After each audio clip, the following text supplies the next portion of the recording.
guys হাই এটা দি দিয়া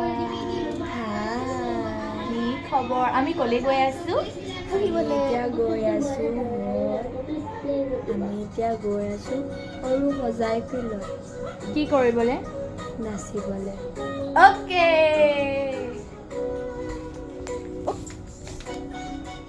আমি এতিয়া কলে যাম আমি বিহু নাচিব যাম আমি কি খালো কি খালো ব্ৰেকফাষ্ট কি কৰিলো তাতে কৰি আছো চাই লওঁ অঁ দেখা আছো দেই এখন এনে কাৰ প্লেট বাৰু এখন বাৰু অংকিতা বাৰ প্লেট এয়া আমি খালো এতিয়া আমি যাই আছো যাই থকা নাই যামহে জানা